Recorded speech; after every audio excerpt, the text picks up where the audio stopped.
মানব ইতিহাসে কার কোরবানি সর্বপ্রথম কবুল হয়? ক হাবিল, খ কাবিল, গ ইসমাইল আলাইহিস সালাম, ঘ মুহাম্মদ সাল্লাল্লাহু আলাইহি ওয়াসাল্লাম।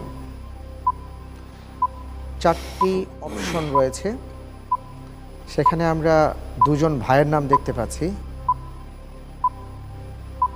এগিয়ে চলছে। আলহামদুলিল্লাহ, আমার যতটুকু জানা এর সঠিক উত্তর হবে মানব ইতিহাসে সর্বপ্রথম হাবিলের কোরবানি কবুল হয়, অর্থাৎ ক হাবিল।